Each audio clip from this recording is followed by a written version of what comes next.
Assalamualaikum warahmatullahi wabarakatuh. Halo sahabat-sahabat ekonomi, perkenalkan nama saya Nurlan Purnamasari dengan NIM 24601008. Saya dari kampus Universitas Indonesia Timur, Fakultas Ekonomi dan Bisnis, jurusan Manajemen.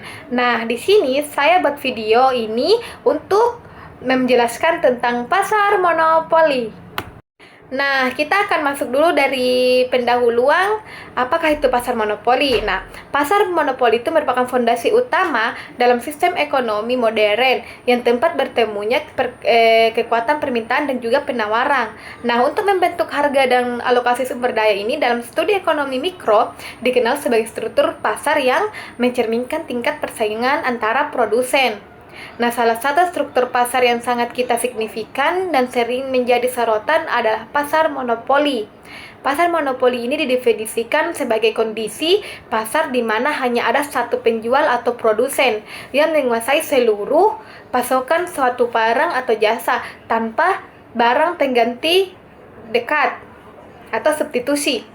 Nah, keadaan pasar monopoli ini baik yang terbentuk secara alamiah karena regulasi pemerintah maupun akibat penguasaan teknologi yang seringkali kita menimbulkan perdebatan. Nah, di satu sisi ini monopoli dapat menjadi insentif bagi inovasi dan efisiensi skala besar. Namun, di sisi lain itu potensi penyalahgunaan kekuatan pasar ini untuk menetapkan harga tinggi. Nah, membatasi output dan merugikan konsumen ini menjadi perhatian utama. Nah, oleh karena itu, pemahaman mendalam tentang karakteristik, mekanisme, dampak, serta kebijakan pemerintahan terkait pasar monopoli ini sangatlah esensial dalam analisis ekonomi. Nah, kita masuk ke pembahasan. Dalam pembahasan ini ada bagian A yang dimana ada konsep dan pengertian pasar monopoli. Kita masuk ke bagian pertama yaitu definisi pasar monopoli. Nah, pasar monopoli itu dari etimologi bahasa Yunani yaitu monos, artinya satu, dan polein artinya menjual. Jadi secara harfiah itu berarti satu penjual. Nah, dalam konteks ekonomi pasar maupun adalah struktur pasar di mana hanya terdapat satu penjual atau produsen tunggal yang menguasai seluruh penawaran barang atau jasa yang tertentu dan barang jasa tersebut tidak memiliki substitusi yang dekat. Dan ada pun beberapa definisi kunci dari para ahli ekonomi. Kita masuk dulu di Salvatore 2007 yang mendefinisikan monopoli itu murni sebagai situasi di mana sebuah perusahaan merupakan satu-satunya produsen suatu produk yang tidak memiliki substitusi yang dekat ini, yang memberikan perusahaan tersebut kekuatan pasar yang signifikan. Nah, kita masuk ke Mankiw yang 2021 menyatakan bahwa perusahaan monopoli itu adalah satu-satunya penjual atau suatu produk dan produknya itu tidak memiliki barang pengganti yang dekat. Akibatnya itu perusahaan monopoli itu menghadapi kurva permintaan pasar yang menurun. Nah, adapun itu yang itu Sukirno 2016 yang menambahkan bahwa ciri utama pasar monopoli itu adalah perusahaan tunggal, produk tanpa pengganti, dan adanya hambatan kuat untuk masuk ke pasar. Dan inilah inti dari pasar monopoli adalah satu entitas dominan yang mengendalikan pasokan satu produk unik tanpa adanya persaingan yang berarti. Nah, hal ini tuh memberikan kemampuan untuk mempengaruhi harga, tidak seperti perusahaan dalam pasar persaingan sempurna yang hanya sebagai penerima harga, yaitu price tag. Nah, kita masuk ke bagian 2 yang dimana itu ada perbedaan pasar monopoli dengan pasar persaingan sempurna. Untuk membandingkan pasar monopoli dengan pasar persaingan sempurna itu akan menjelaskan karakteristik unik dari keduanya. Seperti kayak kita masuk dulu ke kriteria. Nah, kriteria itu kan jumlah penjual, yang dimana jumlah penjual itu pasar monopoli hanya satu monopoli, sedangkan pasar persaingan sempurna itu banyak sekali. Nah, kita masuk ke jenis produk yang dimana pasar monopoli itu kayak unik, tidak ada substitusi dekat, sedangkan pasar persaingan sempurna itu homogen atau identik. Nah, sedangkan kekuatan harga itu menentu harga price maker, sedangkan pasar persaingan sempurna itu kayak penerima harga kayak price taker. Nah, ada pun hambatan masuk kayak sangat pasar monopoli itu kayak sangat tinggi atau sulit atau tidak mungkin. Sedangkan pasar persaingan sempurna itu tidak ada hambatan masuk atau keluar. Dan adapun informasi tidak sempurna. pasar monopolis itu tidak sempurna, yang dimana monopolis itu memiliki info lebih, sedangkan pasar persaingan sempurna ini kayak sempurna, semua pihak itu memiliki info lengkap. Kurva permintaannya itu kayak pasar monopoli itu menurun dari kiri atas ke kanan bawah sama dengan kurva permintaan pasar, sedangkan pasar persaingan sempurna ini horizontal atau elastis sempurna. Nah, kita masuk ke keuntungan jangka panjang. Pasar monopoli itu potensinya itu keuntungan super normal, sedangkan pasar persaingan sempurna ini keuntungan normal atau nol ekonomi. Sedangkan perang iklan atau informasi ini, pasar monopoli tidak terlalu penting, konsumen tidak punya pilihan. Sedangkan pasar persaingan sempurna ini tidak ada produk homogen atau info sempurna. Membandingkan pasar monopoli dengan pasar persaingan sempurna akan memperjelas karakteristik unik keduanya. Nah, perbedaan fundamental itu terletak pada kekuatan pasar. Monopolis memiliki kekuatan pasar yang besar karena tidak ada persaingan, sementara perusahaan dalam persaingan sempurna ini tidak memiliki kekuatan pasar sama sekali. Nah, kita masuk ke bagian 3, yaitu contoh umum pasar monopoli. Dalam praktiknya, monopoli itu murni dan sangat jarang kita temukan. Namun, ada beberapa contoh yang mendekati atau memiliki elemen monopoli. Nah, kita masuk ke contoh pertama, yaitu perusahaan listrik negara atau PLN yang ada di Indonesia. Nah, sebagai penyedia utama tenaga listrik, PLN ini memiliki posisi monopoli dalam distribusi listrik ke sebagian besar rumah tangga dan industri di Indonesia. Meskipun ada beberapa pembangkit listrik swasta, distribusi akhirnya tetap melalui jaringan PLN. Nah, adapun contoh kedua itu perusahaan daerah air minum atau PDAM yang banyak di kota atau kabupaten. Nah, PDAM ini seringkali menjadi satu-satunya penyediaan layanan air bersih di wilayahnya. Adapun contoh ketiga yaitu perusahaan kereta api di Indonesia sebagai penyedia jasa transportasi kereta api utama di Indonesia. Kereta api di Indonesia ini memiliki dominasi yang kuat di sektor ini. Adapun contoh keempat yaitu produsen obat-obatan dengan hak paten. Ketika sebuah perusahaan farmasi menemukan obat baru dan mendapatkan paten, mereka memiliki monopoli atas produksi dan penjualan obat tersebut untuk jangka waktu tertentu. Nah, adapun contoh kelima yaitu Microsoft Windows di pasar sistem operasi PC, yang dimana meskipun ada alternatif seperti MacOS atau Linux, Microsoft Windows telah lama mendominasi pangsa pasar sistem operasi komputer pribadi. Meskipun ini lebih merupakan contoh monopoli yang relatif daripada murni karena adanya persaingan dari produk lain. Contoh-contoh ini tuh menunjukkan bagaimana monopoli bisa berbentuk dan beroperasi dalam perekonomian real, meskipun seringkali dengan intervensi atau regulasi dari pemerintah. Nah, kita masuk ke bagian B, yaitu ciri-ciri pasar monopoli. Nah, pasar monopoli itu memiliki karakteristik yang khas, yang membedakannya dari struktur pasar lainnya. Nah, ciri-ciri ini itu secara fundamental berkontribusi pada kekuatan pasar yang dimiliki oleh perusahaan monopoli. Bagian satu itu hanya ada satu penjual atau produsen, dan ini adalah ciri yang paling mendasar dari pasar monopoli. Dalam pasar ini hanya ada satu perusahaan yang memproduksi dan juga menjual barang atau jasa yang tertentu.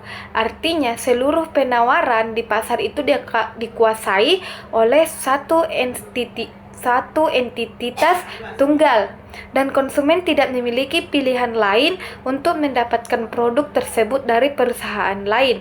Contohnya itu kayak PLN, di mana konsumen tidak bisa memilih penyedia listrik lain untuk rumah mereka. Dan bagian 2 itu adalah tidak ada barang penggantian dekat atau substitusi dekat. Nah, produk itu yang dihasilkan oleh pengusaha monopoli bersifat unik dan tidak memiliki barang substitusi atau pengganti yang dekat atau sempurna. Jika ada barang pengganti yang baik, konsumen dapat beralih ke produksi tersebut yang akan mengurangi kekuatan monopoli. Nah, sebagai contoh, jika ada alternatif lain, Nah, contohnya itu kayak jika ada alternatif lain yang efisien dan murah untuk mendapatkan listrik selain dari PLN, maka PLN tidak akan lagi memiliki kekuatan monopoli murni. Ini berarti elastisitas permintaan silang terhadap produk monopolis itu dengan produk lain sangatlah rendah, bahkan menjadi nol. Nah, kita masuk ke bagian 3, yaitu hambatan yang masuk dan tinggi.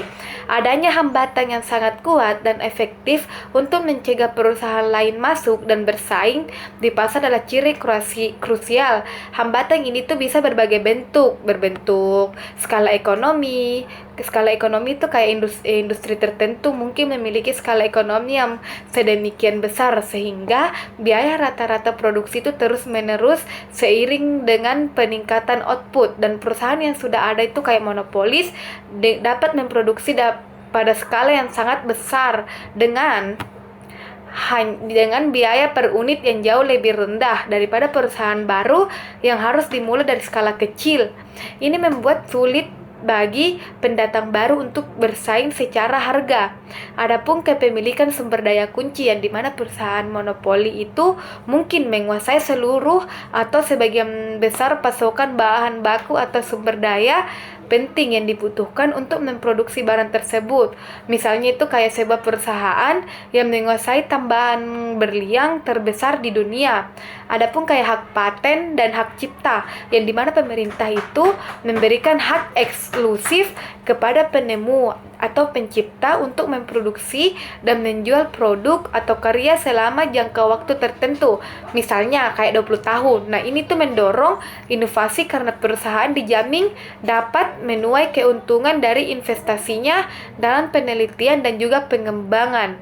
Adapun kayak lisensi pemerintah atau hak eksklusif, kayak pemerintah itu dapat memberikan izin atau konsensi eksklusif kepada satu perusahaan untuk menyediakan layanan tertentu seperti air bersih, gas, atau transportasi umum.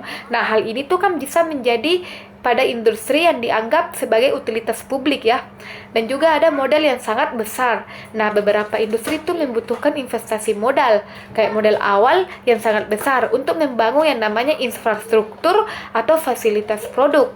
Dan juga hal ini bisa menjadi penghalang bagi perusahaan kecil atau menengah untuk kita masuk. Adapun itu kayak bagian 4, produsen sebagai penentu harga atau price maker. Nah, berbeda dengan perusahaan dalam pasar, persaingan sempurna yang hanya bisa menerima harga pasar. Perusahaan monopoli ini memiliki kekuatan untuk menetapkan yang namanya harga produk. Mereka menghadapi kurva permintaan pasar yang menurun, yang berarti mereka dapat memilih kombinasi harga dan kuantitas yang berbeda. Jika mereka ingin menjual lebih banyak, mereka harus menurunkan harga. Jika mereka ingin menjual lebih sedikit, maka mereka akan menaikkan harga. Kekuatan ini tuh memungkinkan monopolis untuk memaksimalkan keuntungannya dengan memilih titik output dan harga di mana pendapatan marginal sama dengan biaya marginal. Nomor 5 adalah informasi tidak sempurna. Nah, dalam pasar monopoli itu informasi seringkali tidak terdistribusi secara sempurna. Monopolis biasanya memiliki informasi yang lebih lengkap mengenai biaya produksi dan teknologi dan preferensi konsumen dibandingkan dengan pihak lain.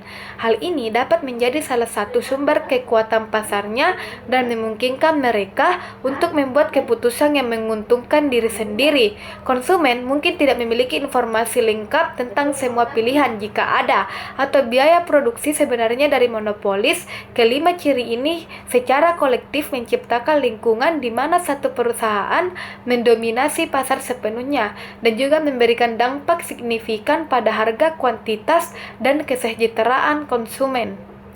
Kita masuk ke bagian C, yaitu bentuk-bentuk dari pasar monopoli. Monopoli itu tidak selalu terbentuk karena alasan yang sama.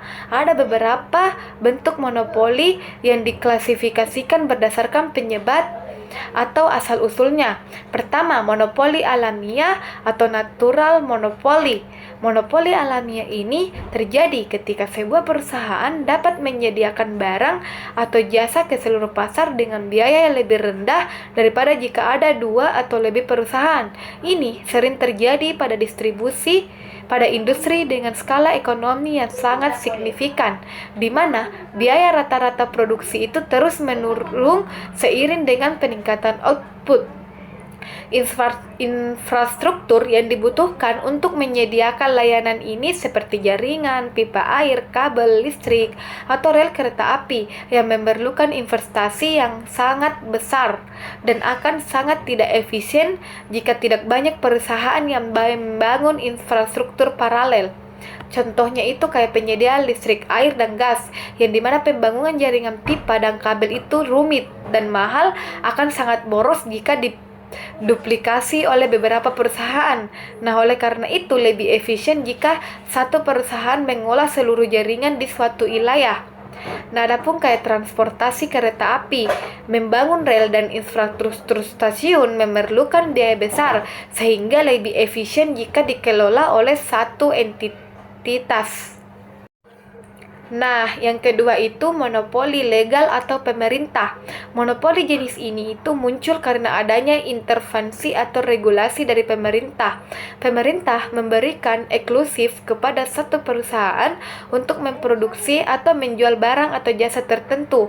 Tujuan dari monopoli legal ini bisa beragam, termasuk meningkatkan efisiensi. Terkadang pemerintah itu merasa bahwa dalam industri tertentu hanya satu perusahaan yang dapat beroperasi dengan efisien, kayak monopoli alamiah, tetapi diatur secara hukum. Mengontrol kualitas. Nah, untuk layanan publik vital, pemerintah mungkin ingin memastikan standar kualitas tertentu yang sulit dijamin jika ada banyak penyedia. Adapun menciptakan pendapatan negara. Nah, dalam beberapa kasus pemerintah membentuk monopoli untuk mengumpulkan pendapatan melalui pajak atau keuntungan dari perusahaan tersebut. Adapun keamanan nasional, industri yang terkait dengan pertahanan atau keamanan negara seringkali dikuasai oleh pemerintah. Contohnya kayak perusahaan pos. Di banyak negara, layanan pos itu resmi dipegang oleh monopoli pemerintah. Nah, adapun lotre negara, yang dimana pemerintah seringkali memiliki monopoli atas penyelenggaraan lotre. Adapun industri strategis, di Indonesia, Pertamina itu minyak dan gas bumi, dan PT Pindad industri pertahanan adalah contoh monopoli yang didirikan dan diatur oleh pemerintah. Nah, kita masuk ke bagian 3, yaitu monopoli karena penguasaan teknologi atau hak cipta. Monopoli jenis ini berasal dari inovasi dan perlindungan hukum terhadap kekayaan intelektual. Ketika sebuah perusahaan mengembangkan teknologi baru atau menciptakan karya orisinal, pemerintah memberikan hak eksklusif kepada mereka. Melalui hak paten, memberikan hak eksklusif kepada penemu untuk memproduksi atau menggunakan dan menjual penemuannya selama jangka waktu tertentu, misalnya 20 tahun. Ini mendorong inovasi karena perusahaan dijamin dapat menuai keuntungan dan investasinya dalam penelitian dan pengembangan. Nah, adapun hak cipta yang memberikan hak eksklusif kepada pencipta karya artistik, sastra, atau ilmiah untuk memproduksi dan mendistribusikan karyanya. Contohnya kayak perusahaan farmasi dengan obat baru yang dipatenkan. Selama masa paten berlaku, tidak ada perusahaan lain yang boleh memproduksi obat generik dari formula tersebut. Contoh kedua itu kayak penerbit buku atau label musik, yang dimana memiliki hak cipta atas karya-karya tertentu. Contoh ketiga yaitu perusahaan perangkat lunak, misalnya Adobe dengan Photoshop atau Microsoft dengan sistem operasi awal mereka, yang dimana seringkali memiliki paten atas algoritma atau fitur naik yang memberikan mereka keunggulan monopoli sementara. Kita masuk ke bagian 4, yaitu monopoli karena skala ekonomi. Ini sebenarnya adalah dasar dari monopoli alamiah, tetapi dapat juga berdiri sendiri sebagai bentuk monopoli.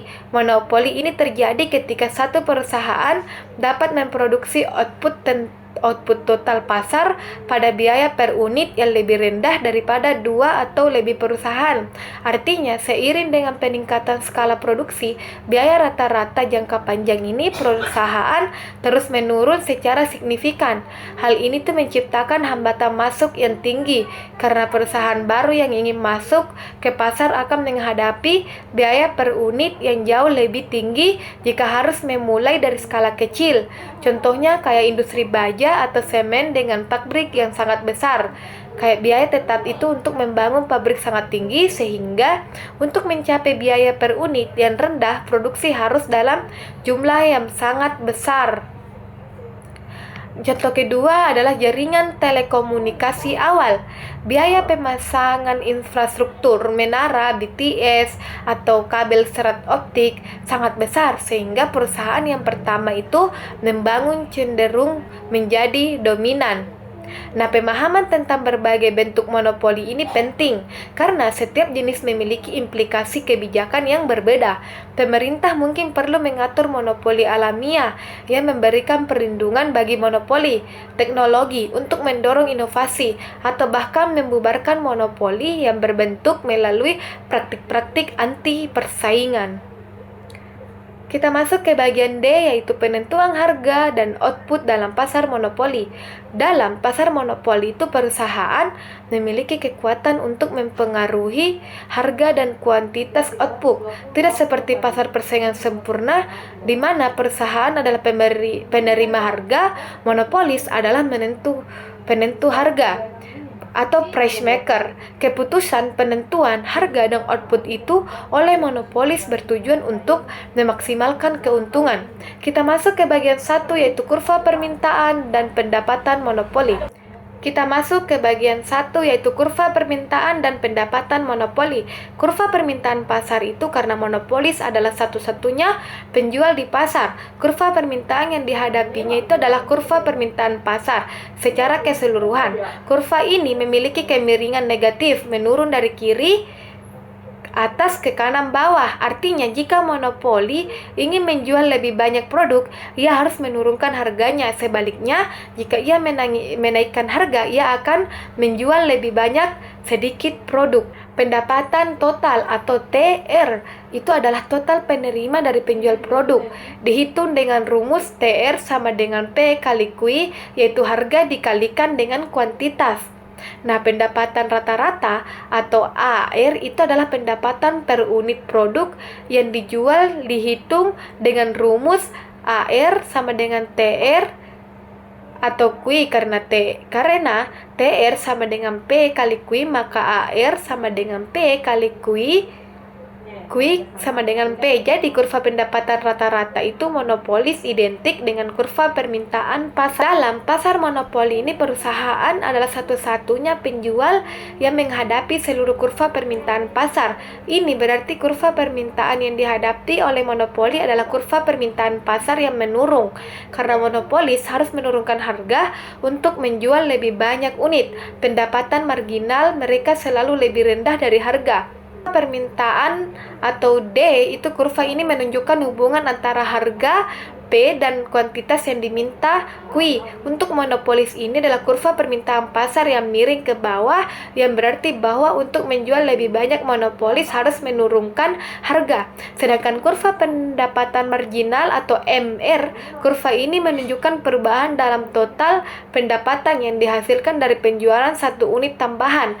Karena monopolis harus menurunkan harga untuk semua unit yang dijual, bukan hanya unit tambahan.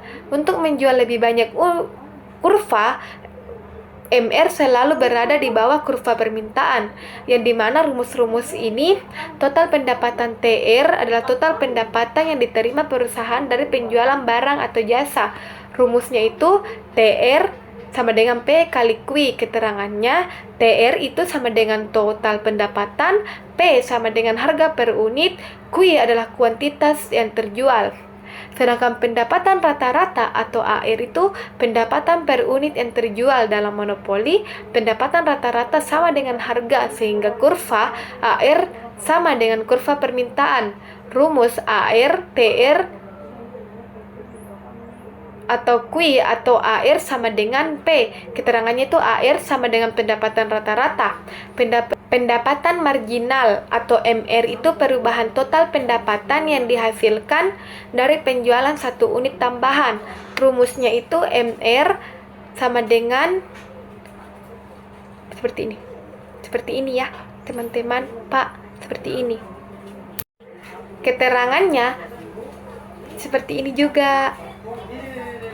Kita masuk ke bagian 2, yaitu hubungan antara marginal cost dengan marginal revenue dan juga output. Monopolis akan memaksimalkan keuntungan pada tingkat output, di mana pendapatan marginal itu sama dengan biaya marginal.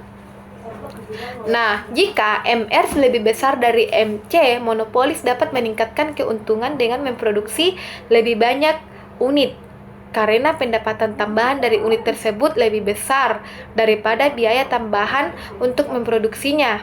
Nah, jika MR lebih kecil dari MC, maka monopolis dapat meningkatkan keuntungan dengan mengurangi produksi karena biaya tambahan untuk unit terakhir yang diproduksi itu lebih besar daripada pendapatan yang diperoleh dari unit tersebut. Jika MR sama dengan MC, ini adalah kondisi optimal untuk memaksimalkan keuntungan. Pada titik ini, tidak ada lagi keuntungan tambahan yang bisa diperoleh dengan menggunakan tingkat produksi. Nah, setelah menemukan tingkat output, yaitu Q, di mana MR sama dengan MC, itu monopolis kemudian akan menentukan harga, yaitu P, dengan melihat kurva permintaannya. Pada tingkat output tersebut, harga yang ditetapkan akan lebih tinggi daripada biaya marginal. P lebih besar daripada MC. Langkah-langkah penentuan harga dan output oleh monopolis. Di mana langkah-langkahnya itu kayak tentukan titik MR sama dengan MC. Cari titik di mana kurva pendapatan marginal memotong kurva biaya marginal. Titik ini tuh akan menentukan kuantitas output yang memaksimalkan keuntungan, yaitu Q. Ada juga tentukan harga P. Setelah Q itu ditemukan, naikkan vertikal dari Q ke kurva permintaan atau AR. Titik pada kurva permintaan ini akan menunjukkan harga atau P yang dapat dikenakan monopolis untuk menjual atau Q unit. Kita masuk ke bagian 3, yaitu keuntungan jangka pendek dan juga jangka panjang. Keuntungan jangka pendek ini, dalam jangka pendek monopolis dapat memperoleh keuntungan supernormal ekonomi normal atau bahkan mengalami kerugian. Keuntungan supernormal terjadi jika harga P lebih tinggi dari biaya rata-rata total ATC pada output Q. Kerugian terjadi jika P lebih besar daripada ATC. Adapun yang kedua itu keuntungan jangka panjang. Keuntungan jangka panjang itu karena adanya hambatan masuk yang tinggi, perusahaan lain tidak dapat masuk ke pasar untuk bersaing dan mengurangi keuntungan monopolis. Nah, oleh karena itu, monopolis itu dapat mempertahankan yang namanya keuntungan supernormalnya dalam jangka panjang. Berbeda dengan pasar persaingan sempurna di mana keuntungan supernormal itu hanya bersifat sementara di jangka pendek dan akan lenyap di jangka panjang karena masuknya yang namanya itu perusahaan baru. Nah, keuntungan jangka panjang itu karena adanya hambatan masuk yang tinggi, perusahaan lain tidak dapat masuk ke pasar untuk bersaing dan mengurangi keuntungan monopolis. Oleh karena itu, monopolis dapat mempertahankan keuntungan supernormalnya dalam jangka ini. Berbeda dengan pasar persaingan sempurna di mana keuntungan supernormalnya hanya bersifat sementara di jangka pendek dan akan lenyap di jangka panjang karena masuknya perusahaan baru. Kita masuk ke bagian E, yaitu dampak monopoli terhadap konsumen dan juga pasar. Keberadaan monopoli ini memiliki dampak signifikan terhadap efisiensi ekonomi, kesejahteraan konsumen, dan dinamika pasar secara keseluruhan. Dampak-dampak ini itu sebagian besar bersifat negatif jika dibandingkan dengan kondisi pasar persaingan sempurna. Kita masuk ke bagian pertama, yaitu efisiensi dan ketidakefisienan pasar. Inefisiensi alokatif atau alokatif inefficiency dalam pasar persaingan sempurna, harga sama dengan biaya marginal, P sama dengan harga sama dengan biaya marginal, yaitu P sama dengan MC, yang menunjukkan bahwa sumber daya dialokasikan secara efisien karena yang diberikan konsumen untuk unit terakhir produk sama dengan biaya produksi unit tersebut. Namun dalam monopolis itu memaksimalkan keuntungan yang dimana MR sama dengan MC, dan karena P lebih besar dengan MR maka P lebih besar juga dengan MC. Berarti harga yang dikenakan itu lebih tinggi dari biaya marginal dan kuantitas yang diproduksi itu lebih rendah dari tingkat efisien sosial. Kita masuk ke inefisiensi produktif. Monopolis mungkin tidak memiliki insentif sekuat perusahaan di pasar persaingan untuk memproduksi pada biaya rata-rata rendah, yang dimana titik minimum kurva ATC. Karena tidak ada tekanan persaingan, monopolis mungkin tidak perlu seefisien mungkin dalam produksinya, yang dapat menyebabkan pemborosan atau biaya produksi yang lebih tinggi daripada yang seharusnya. Adapun yaitu X inefisiensi, bentuk inefisiensi ini mengacu pada kurangnya motivasi untuk meminimalkan biaya karena tidak ada tekanan persaingan. Monopolis mungkin menjadi malas karena kurang inovatif atau memiliki pengeluaran yang tidak perlu seperti fasilitas mewah atau gaji tinggi untuk manajemen karena tidak ada ancaman dari pesaing. Kita masuk ke nomor 2 yaitu diskriminasi harga dalam monopoli. Diskriminasi harga adalah praktik yang dimana monopolis menjual produk yang sama kepada konsumen berbeda dengan harga yang berbeda, meskipun biaya produksinya sama. Tujuannya adalah untuk menangkap surplus konsumen dan mengubah menjadi keuntungan monopolis. Untuk melakukan diskriminasi harga, monopolis itu harus memenuhi syarat-syarat tertentu.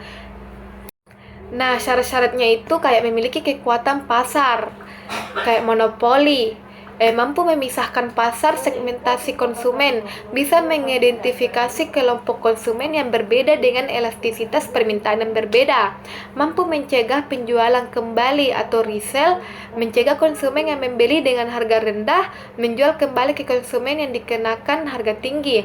Nah, jenis-jenis dari diskriminasi harga itu ada diskriminasi harga derajat pertama atau sempurna.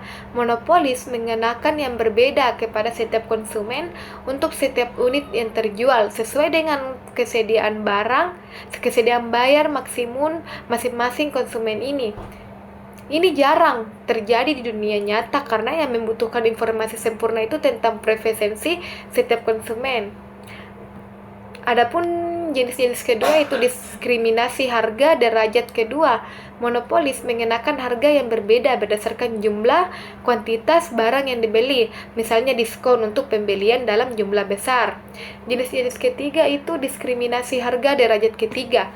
Monopolis membagi konsumen ke dalam beberapa kelompok. Ada segmen pasar yang berdasarkan karakteristik tertentu, misalnya usia, lokasi, dan juga waktu. Ia mengenakan harga yang berbeda untuk setiap kelompok. Contohnya kayak harga tiket bioskop yang berbeda dari pelajar atau mahasiswa, harga penerbangan yang berbeda untuk jam sibuk atau tidak sibuk, atau tarif telepon yang berbeda untuk siang atau malam. Nah, kita masuk ke bagian 3 yaitu kerugian konsumen. Dalam satu dampak saling signifikan dari monopoli adalah timbulnya kerugian bobot mati. Ini adalah kerugian kesejahteraan total atau surplus konsumen ditambah surplus produsen, yang dimana disebabkan oleh produksi yang tidak efisien atau alokasi sumber daya yang salah dalam monopoli. Karena monopolis memproduksi output lebih sedikit dan menetapkan harga yang lebih tinggi daripada pasar persaingan sempurna. Sebagian surplus konsumen yang seharusnya ada di pasar kompetitif itu hilang dan tidak berubah menjadi surplus produsen. Kerugian ini tuh mempresentasikan potensi manfaat yang tidak terwujud bagi masyarakat. Ini tuh adalah bukti nyata dari inefisiensi alokatif yang diciptakan oleh monopoli. Kita masuk ke bagian 4 yaitu dampak skala dan ekonomi. Dampak pertama itu ketidakadilan pendapatan. Monopoli itu seringkali menghasilkan keuntungan yang sangat besar bagi pemilik dan pemegang saham monopolis yang dapat memperparah ketidaksetaraan pendapatan dalam masyarakat. Dampak kedua itu kurangnya inovasi atau dalam beberapa kasus, meskipun monopoli yang didasarkan pada paten mendorong inovasi awal, Monopoli yang mapan tanpa ancaman persaingan mungkin menjadi kurang inovatif karena tidak ada tekanan untuk meningkatkan produk atau mengurangi biaya. Dampak ketiga itu adalah pengaruh politik, yang dimana perusahaan monopoli yang besar dapat menggunakan kekuatan ekonominya untuk mempengaruhi proses politik melalui lobby yang berpotensi mengarah pada kebijakan yang menguntungkan mereka sendiri daripada kepentingan publik. Dampak keempat itu pilihan konsumen terbatas. Konsumen memiliki sedikit atau tidak ada pilihan alternatif yang dapat mengurangi kepuasan dan daya tawar mereka.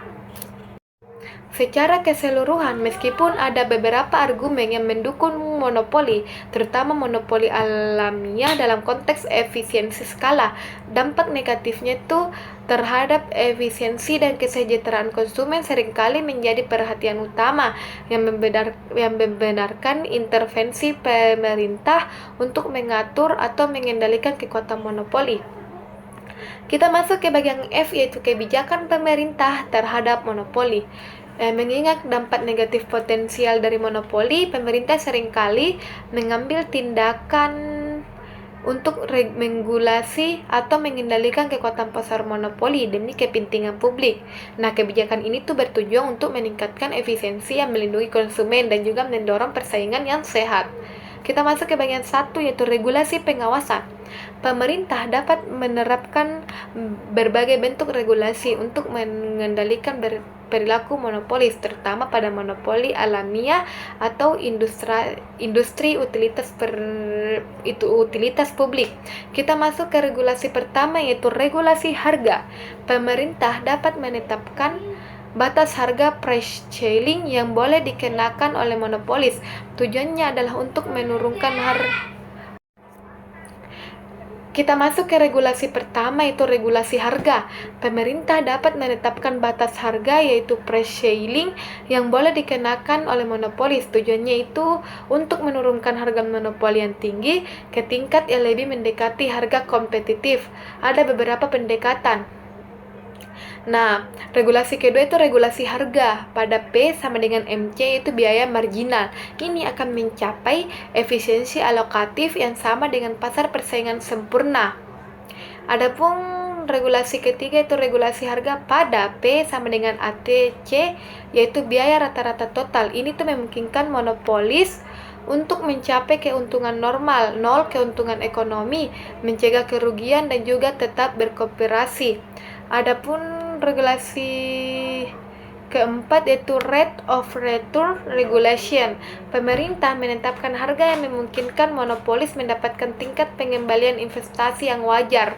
Adapun regulasi kelima yaitu regulasi kualitas layanan. Pemerintah dapat menetapkan standar kualitas untuk layanan yang disediakan oleh monopolis, terutama untuk utilitas publik. Regulasi ke-6 itu pengawasan operasional. Pemerintah dapat memantau operasional monopolis untuk memastikan kepatuhan terhadap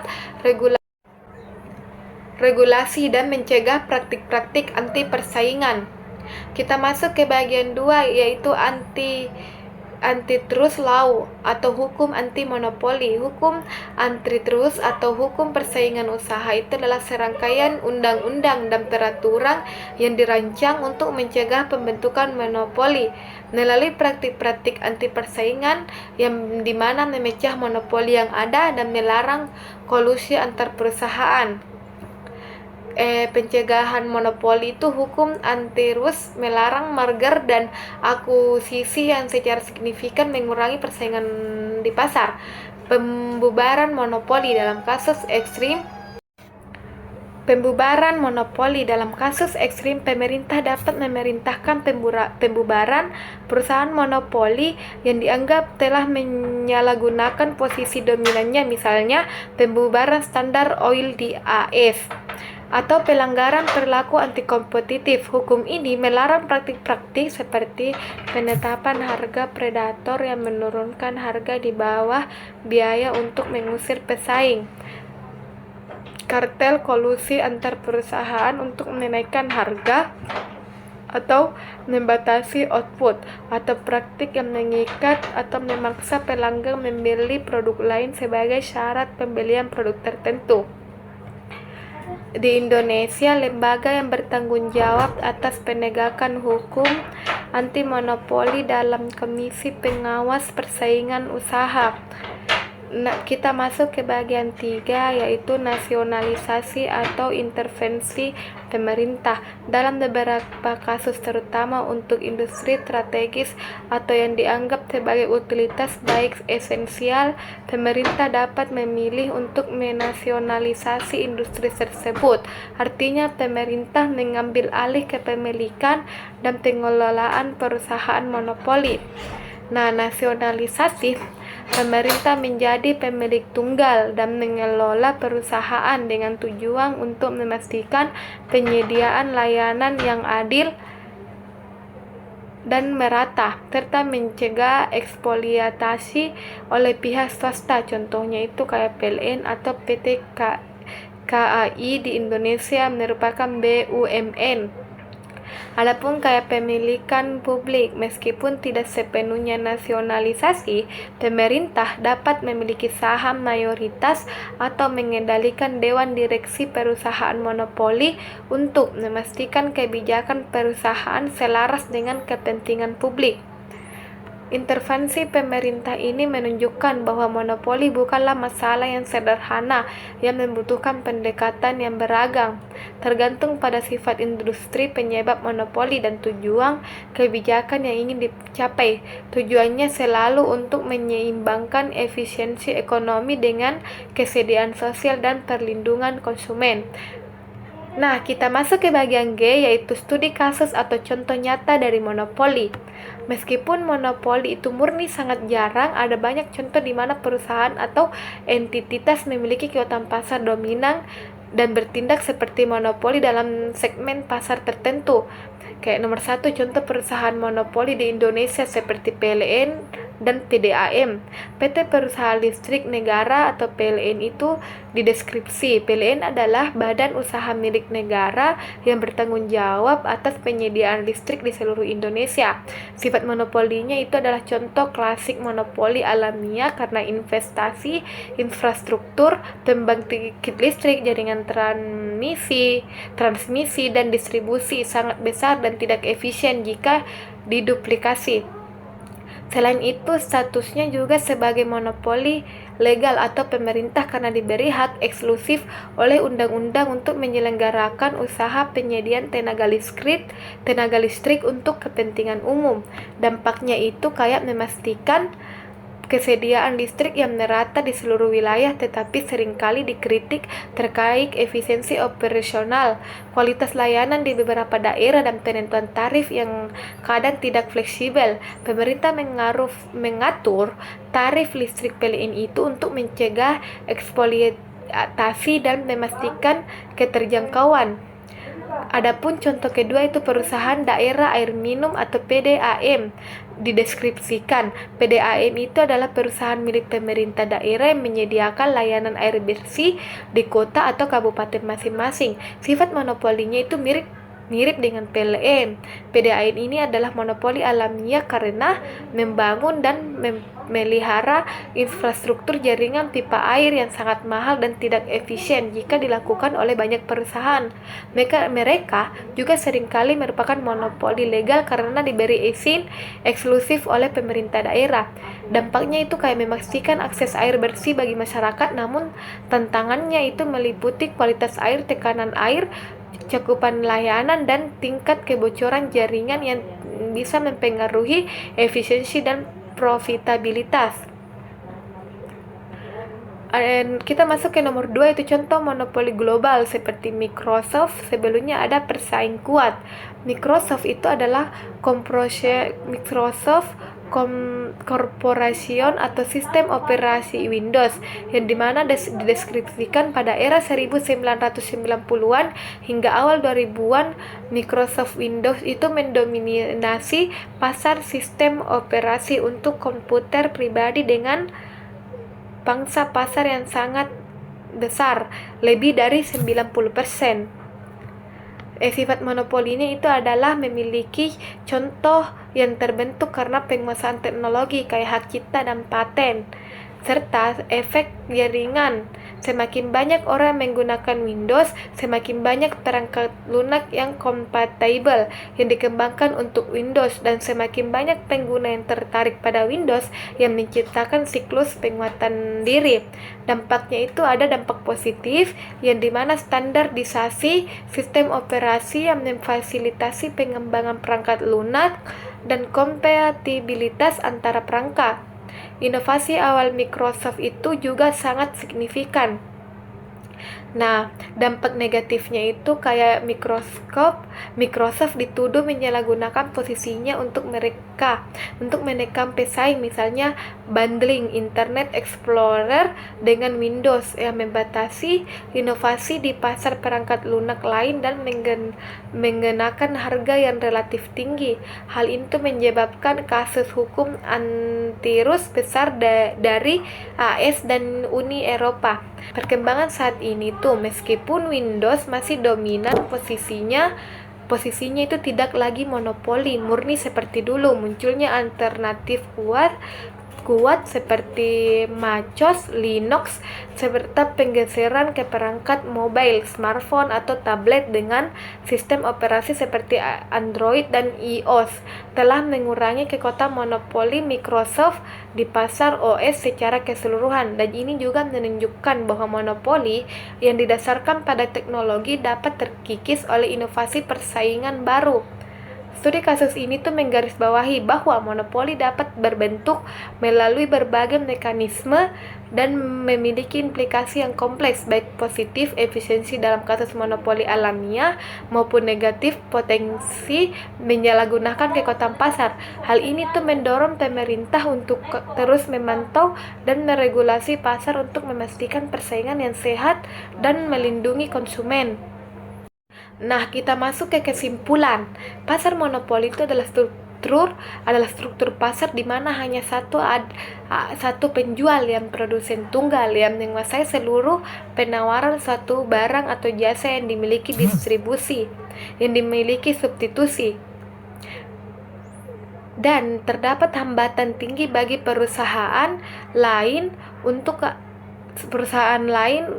masuk ke pasar. Ciri utama monopoli itu meliputi satu penjual dominan, produk unik, hambatan masuk yang tinggi, produsen sebagai penentu harga, price maker, dan informasi yang tidak sempurna. Monopoli dapat membentuk secara alamiah karena skala ekonomi, legal, izin pemerintah, hak paten, dan juga hak cipta, karena penguasaan sumber daya kunci. Itulah tadi hasil penjelasan saya tentang pasar monopoli. Jika ada kesalahan mohon dimaafkan. Wabillahi taufik wal hidayah. Wassalamualaikum warahmatullahi wabarakatuh. Bye bye.